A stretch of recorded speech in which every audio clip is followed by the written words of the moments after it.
ابو داؤد میں حدیث ہے ایک دفعہ پڑھ لو صبح کے وقت، لا الہ الا اللہ وحدہ لا شریک لہ لہ الملک ولہ الحمد وہو علی کل شیء قدیر، شام تک اللہ کے قلعے میں ہو، اللہ کی طرف سے شیاطین کے اگینسٹ قلعے میں ہو، شام کو پڑھ لو صبح تک قلعے میں۔ ابو داؤد ترمذی میں ہے کہ جو شخص صبح اور شام تین دفعہ آخری 3 سورتیں پڑھ لیتا ہے ہر چیز سے اسے کفایت کر جائیں گی۔ بخاری مسلم میں حدیث ہے جو رات کو سونے سے پہلے سورۃ البقرہ کی آخری 2 آیات ایک دفعہ بس پڑھ لے، جو کچھ مانگا مل جائے گا اور ہر چیز سے اسے کافی ہو جائے گی۔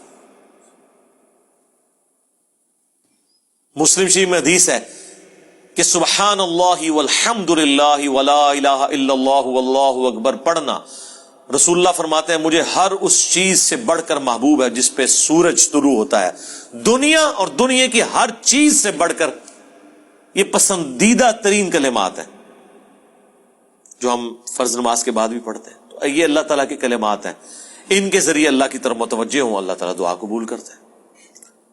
وہ ترمذی میں حدیث ہے ایک شخص آیا، اس نے نماز پڑھی، پھر تیزی سے دعا شروع کر دی، آپ نے فرمایا سائل نے جلدی کی۔ ایک دوسرا شخص آیا، اس نے پہلے اللہ کی حمد بیان کی، پھر دروشی پڑھا، پھر دعا مانگی، فرمایا سل تعطا، سل تعطا، مانگ تجھے دیا جائے گا، مانگ تجھے دیا جائے گا۔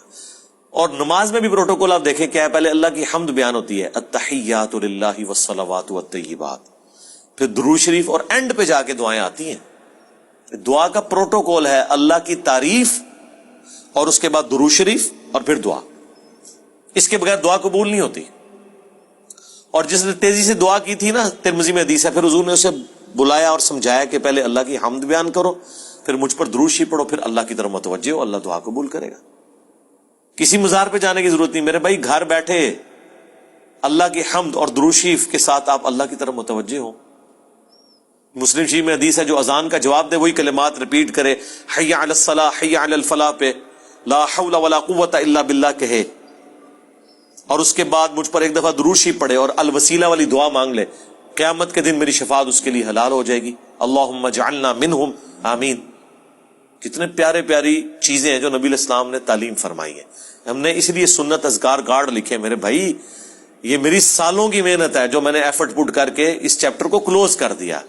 Green card, blue card, orange card, میں بالکل خبتیوں کی طرح 2008 سے لے کے سمجھ لیں 2010 تک میں نے کوئی حدیث کی کتاب کا چیپٹر نہیں چھوڑا جس میں میں اللہ کے نبی کے وظائف کو تلاش نہ کروں صلی اللہ علیہ وآلہ وسلم، پھر حدیثوں کی صحت کے پیچھے، پھر جتنے علماء نے اذکار کی کتابیں لکھی وہ، پھر اذکار کارڈ جو چھپے تھے، اس کے بعد میں نے ایک انٹلیکچوئل ترتیب کے ساتھ یہ اذکار کارڈ لکھے، آخرت کا بلو کارڈ اور گرین کارڈ، ہماری ویب سائٹ پہ رکھے ہیں، ڈاؤن لوڈ کریں تو اس کو پڑھیں، ان کے ترجمے بھی ساتھ لکھیں تاکہ آپ کو سوز و گداز فیل ہو۔ صرف عربی پڑھنے سے تو نہیں آپ کو پتہ چلے گا اگر آپ کو پتہ ہی نہ ہو کہ اس کا مطلب کیا ہے۔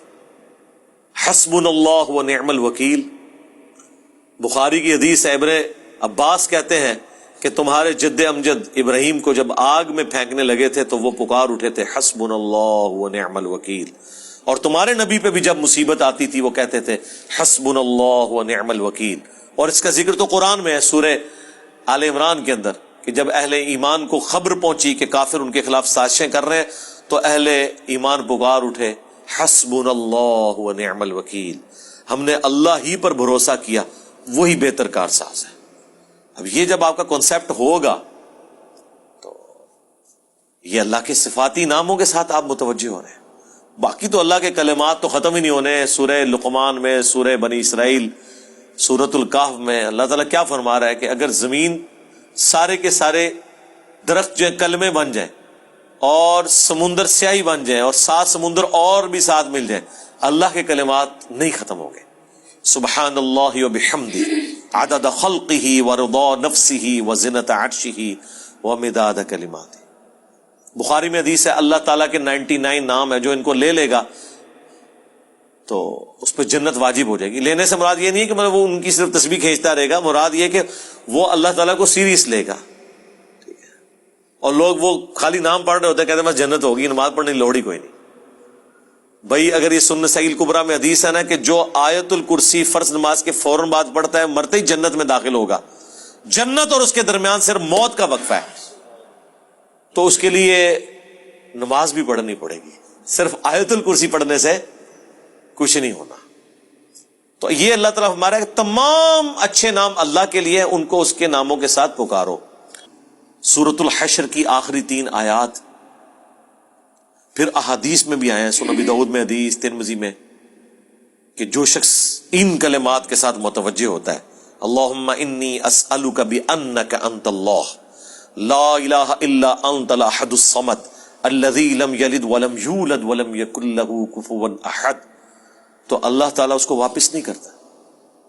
ترمذی میں آیا لا الہ الا انت سبحانک انی کنت من الظالمین، اللہ واپس نہیں کرتا. بخاری مسلم میں آیا لا حول ولا قوت الا باللہ، اللہ کے جنت کے خزانوں میں سے ایک خزانہ ہے.